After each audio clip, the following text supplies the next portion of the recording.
મહેનત કોને કહેવાય? એક વખત પપ્પાને પૂછજો જઈ. મહેનત કોને કહેવાય? એક વખત મમ્મીને પૂછજો.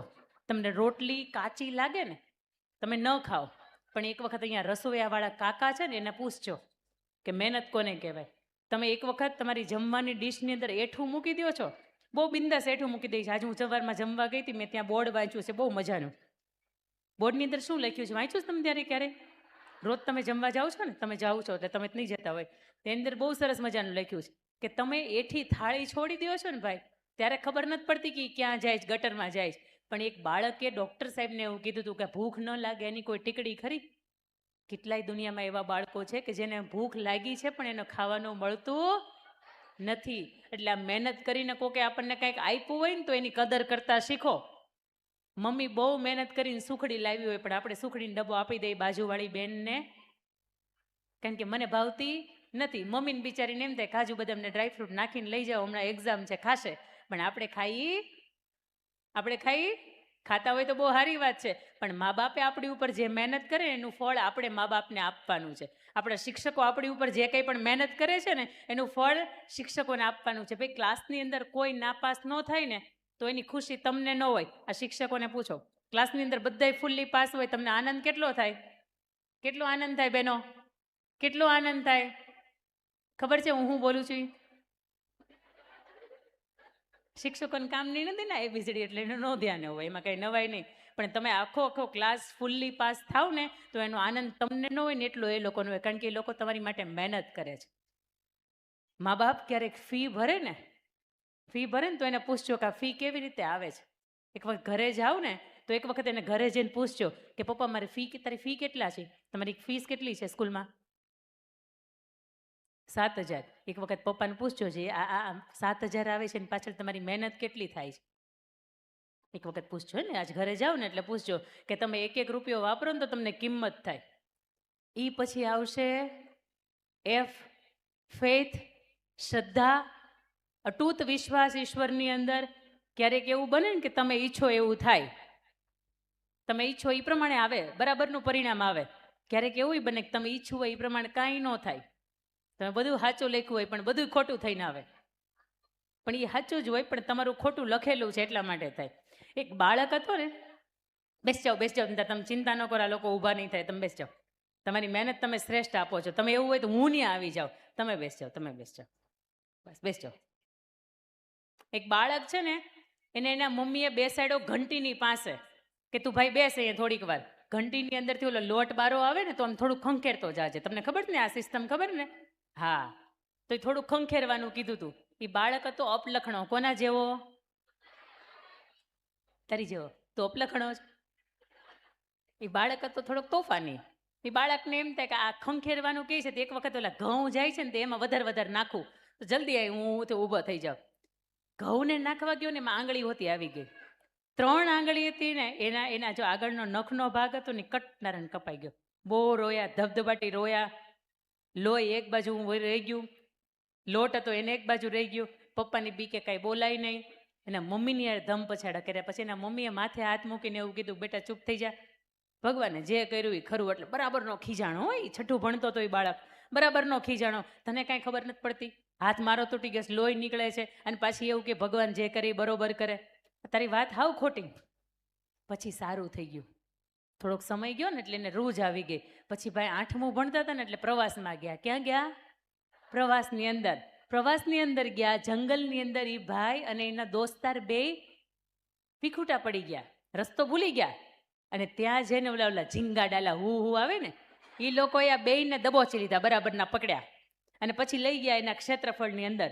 એને ઓલા પાંદડાની ચડ્ડી પહેરાવીને, પાંદડાનું માથે ટોપી પહેરાવીને, ઝીંગા ડાલા હું તૈયારી કરી બધી. અને પછી એની બલી ચડાવવાની હતી. શું હતું? બલી ચડાવવાની. એ બાળકને પેલી બલી ચડાવવાની હતી. એ બાળકને તૈયાર કર્યો અને જોયું કે એ 3 આંગળીના નખ નથી. એટલે એમાંથી એક વ્યક્તિ જે પ્રધાન હોય ને એને એવું કીધું કે આ બાળક ખંડિત કહેવાય, આની બલી ન ચડે, એટલે આ બાળકને છોડી દેવામાં આવે. અને એ ભાઈ બાળક છૂટાને એટલે જે મુઠ્ઠી વજાડીને બરાબરનો જે ભાગ્યો હતો ને, સૌથી પહેલી એની મમ્મી યાદ આવી હતી. હું કામ? એને મમ્મીએ કીધું હતું કે 3 આંગળી બરોબર કપાઈ ગઈ છે, ભગવાને આખો તારો જીવ નહોતો લેવો ને એટલા માટે. ઘણી વખત તમે ઈચ્છો આ પ્રમાણે પણ થાય, અને ઘણી વખત તમારો પગ ભાંગી જાય ને તો સમજો કે ઈશ્વરે બરોબર જ ભાંગ્યો હશે. આખા શરીરને નહીં ભાંગવાનું હોય ને એટલા માટે પગને ભાંગ્યો હશે. પણ ઈશ્વરની અંદર અતૂટ શ્રદ્ધા રાખવી ને, એ માણસ તરીકે અને ખાસ કરીને વિદ્યાર્થી તરીકે તમે નિરાશ ન થાવ ને તો જ ઈશ્વરની અંદર શ્રદ્ધા રાખી શકો. એ પછી આવશે જી. આપણે સવારમાં ભૂલી ગયા હતા, પાછળથી લીધું હતું. જી એટલે શબ્દ તમારા માટે નવો છે. જી એટલે થાય ગ્રેટિટ્યુડ. શું થાય? ગ્રેટિટ્યુડ થાય. શું થાય? તમારા માટે મમ્મી સરસ મજાનું ટિફિન બોક્સ પેક કરે છે. સ્કૂલે આવો ત્યારે પેક કરે છે. એ નથી કરતા નહીં, બોલતા નહીં, મેજોરિટી કરે છે. ગરમા ગરમ લંચ ભરી દઈશ. ઓકે. ફી તમારી પપ્પા ભરે છે. ઓકે. માથું તમારું 2 ચોટલા કદાચ લેવાના હોય તો મમ્મી આજે ઓળી દઈશ, તેલ મમ્મી નાખી દઈશ. કેટલી વખત થેન્ક યુ કીધું? એ અમારી સિસ્ટમમાં આવતું. બોલો જય સીતા. તમે શીખી ગયા જય સીતારામ બોલતા. જે વ્યક્તિ તમારા માટે નિસ્વાર્થ ભાવે મહેનત કરે, જે વ્યક્તિ તમારા માટે નિસ્વાર્થ ભાવે મહેનત કરે, આવા વ્યક્તિને એક વખત જઈને થેન્ક યુ કહો ને તો તમારી અંદર એટીટ્યુડ ન હોય ને તો તમારી અંદરનું ગ્રેટિટ્યુડ બહાર નીકળે. પણ તમારી અંદર એટીટ્યુડ જ આમ એટલું ભર્યું છે તો ગ્રેટિટ્યુડ બહાર નીકળે નહીં. તમે પેટ્રોલ પુરાવા પપ્પાની સાથે જતા હોય અને પેલો પેટ્રોલવાળો પેટ્રોલ પૂરી દે ને પછી ઢાંકણું એની સિસ્ટમમાં ન આવતું હોય બંધ કરવાનું, 4-વ્હીલનું, છતાંય ત્યાં ધબિંગ કરતું બંધ કરી દે ને તો એને આપણે બોલવાનું થેન્ક યુ. શું બોલવાનું?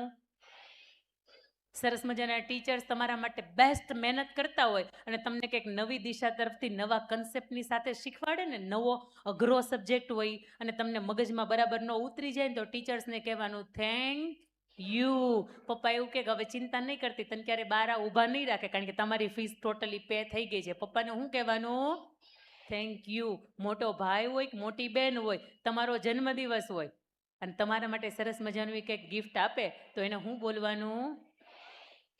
જીવનમાં આજથી યાદ રાખજો, સાંજે સુવો ત્યારે ભગવાનને પ્રાર્થના કરો છો, 1-2 મિનિટની ભગવાનને પ્રાર્થના કરો છો ત્યારે સાંજે આંખો બંધ કરીને 2 વ્યક્તિને થેન્ક યુ કહેતા શીખવાનું. કે દિવસના અંત સુધીમાં 2 વ્યક્તિ એવા તમારા ગોતવાના કે જેવા વ્યક્તિએ તમારી ઉપર ઉપકાર નથી કર્યો, તમારી ઉપર ઋણ નથી, પણ તમને નિસ્વાર્થ ભાવથી મદદ કરી છે. ક્યારેક અનિલભાઈ અંબાણી, અનિલભાઈ અંબાણીની પછી વાત કરશું. મુકેશભાઈ અંબાણી છે ને બેટા, એ 24-25 ડ્રાઈવરો રાખે. કઈ દિશામાં કઈ ગાડી લઈને જવાનું નક્કી ન હોય. સવારે 8 વાગે ઘરેથી નીકળે તો બપોરે 6 વાગે એની મિટિંગ પતાવીને આવવાનું હોય. પણ ઓન ટાઈમ એનો ડ્રાઈવર એને 1-2 મિનિટ પહેલો પહોંચાડે ને તો એને ડ્રાઈવરને એવું કે ભાઈ થેન્ક યુ. એનો તો એ પગાર આપે. એને તમને ખબર છે એન્ટાલિયાની અંદર લિફ્ટમેન જે છે, લિફ્ટમેન, એનો પગાર કેટલો? 1,20,000 રૂપિયા. 7મા માળે લિફ્ટ પ્રેસ કરે અને પેલો આવે ને એમ કે good morning sir, welcome sir. Ambani સાહેબ શું કહે? Thank you. સવારથી લઈને સાંજ સુધીમાં 2500 વખત થેન્ક યુ બોલતા હશે. એ ભાઈ એને થેન્ક યુ બોલવાનું શું જરૂર? તમને ખબર છે, આ મજાકની એક વાત છે. તમને ખબર છે હમણાં એ સાળંગપુર ગયા અથવા તો એ પહેલાં લાલબાગના રાજાની પાસે ગયા ને ભગવાનને પગે લાગવા, ત્યારે એ ભગવાનને છે ને આવી રીતે પગે લાગ્યા આમાં. તમને ખબર છે? મેં લોકોએ ખૂબ બધી રીલ્સના કમેન્ટ કરી હતી કે તમે જો આવી રીતે પગે લાગો ને તો તમને અંબાણી બનતા વાર લાગે. પગે ગમે એ લાગો પણ તમારા હૃદયની અંદર ઈશ્વર કેટલો રહે છે ને તમે કોકનું ખોટું નથી કરતા ને એનાથી ઈશ્વર તમારી ઉપર રાજી થાય છે.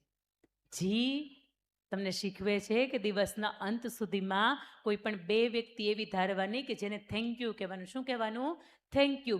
જી પછી આવશે એચ, હેબિટ્સ, તમારી આદત. કેટલા વાગ્યે સ્કૂલ છે? 7:30 વાગ્યાની. ટ્યુશન બપોર પછી જાઓ છો? ટ્યુશન નથી જતા? અરે વાહ, તમારા ટીચર તમને બહુ સારું શીખવતા હશે કે જવું નથી પડતું. વાહ. અમુક આદત એવી હોય, તમને ખબર છે તમારી આદત તમને નડે. ફોન જોવો છો એકલા? એમને ખાલી હા પાડી દો મને, એકલા જોતા હોય તો. હા. કેટલી કલાક? 15-20 મિનિટ. ઓકે. અહીં અમને પૂછો ફોન જોઈએ આપણે? અમે તમારા કરતા મોટા છે પણ અમ નથી જોતા. જો આપણે પરાયણનું થાય છે પણ હા પાડી એમાં આનંદ છે. અમુક બાબત એવી છે કે તમને ખબર છે આ આદત આપણને નડે છે. હા કે ના? અમુક આદત હજી આપણી અંદર ખોટી છે. હા, તમારી અંદર શું આદત ખોટી છે બોલો? મોબાઈલ જોવાની આદત છે. કેટલી મિનિટ જોતા હશો અંદાજે? અડધી કલાક. પણ એ અડધી કલાકને સારી રીતે યાદ રાખીએ તો એકાદો દાખલો ન આવડી જાય ને, પણ છતાંય ખબર છે ને કે આદત આપણી ખોટી છે. આવું આદતને બદલાવશું ને તો જીવન બદલાશે. આવો હું નથી કહેતી, તમને ડૉક્ટર એપીજે અબ્દુલ કલામ એવું કહે છે કે નાની નાની અમુક ખરાબ આદતો છે ને એને બદલાવીએ ને તો જીવન આપમેળે બદલાઈ જાય. અને જીવનને બદલાવવું હોય ને તો આ ખોટી ને ખરાબ આદતો છે ને એને બદલાવવી પડે. બેન, તમારા મમ્મી જુનાગઢમાં રહે છે ને એટલા માટે તમે આ ફોનની આદત તમારી જાશે નહીં, પણ અમારા કોઈના મમ્મી એ જુનાગઢમાં રહેતા નથી, એટલે આ આદત અમારી એક ઝટકે વહી ગઈ. પણ તમને ખબર છે, અમે વેકેશન પડે ને એટલે એ આદત જે છે ને એને પાછી અમારામાં ઇન્ક્લુડ કરી દઈએ, ઇનબિલ્ડ સિસ્ટમની અંદર મૂકી દઈએ કે અમારી આદત છે ને એની અંદર પાછું અમે વધારો કરીએ, અને જે 6 મહિના 3 મહિના નથી જોઈએ ને એનું હાટું વાળી લઈએ. કોઈક રાહ જોતું હોય ને, આપણે મેસેજની રાહ જોતું હોય. સારી વાત છે, ડાયા દીકરા છો ને એટલે. એ જ પછી આવશે આઈડેન્ટિફાઈ વોટ યુ કેન. તમે શું કરી શકો છો ને આને તમારે ઓળખવાનું છે. રોટલી બનાવતા આવડે છે? હા. કેટલામું ભણો? 7મું? હે, 6ઠું ભણો છો? વાહ. કેટલામું ભણો છો? 8મું. મેગી બનાવતા આવડે કે બીજું બધું આવડે? બધું બનાવતા આવડે. અરે વાહ. ઘરે 5 ને 7 મહેમાન આવ્યા હોય તો જમાડી શકો? હા. Identify what you can. તમારે ઓળખવાનું છે કે હું શું શું કરી શકું. મમ્મી આડી હોય ને તો 5 મહેમાન આવ્યા હોય ને એને તમે જમાડી ન શકો, પણ મમ્મી ઘરે ન હોય ને અચાનક 5 મહેમાન આવ્યા ને દાદા એવું કે બેટા હાજે થેપલા કરી નાખજો ને, બોલો બને કે નહીં? બને ને. અરુણિમા સિન્હા છે ને એનો એક પગ કપાઈ ગયો તો ડૉક્ટરે એને એવું કીધું તું તમે ચડી નહીં શકો, તમે ચાલી નહીં શકો. ત્યારે અરુણિમા સિન્હાએ શું નક્કી કર્યું ખબર છે? શું નક્કી કર્યું હતું? ચાલવું નથી, મારે દોડવું છે અને મારે માઉન્ટ એવરેસ્ટ ચડવો છે. અને ચડ્યા. હા કે ના? Identify what you can. તમારે ઓળખવાનું છે કે હું શું કરી શકું છું.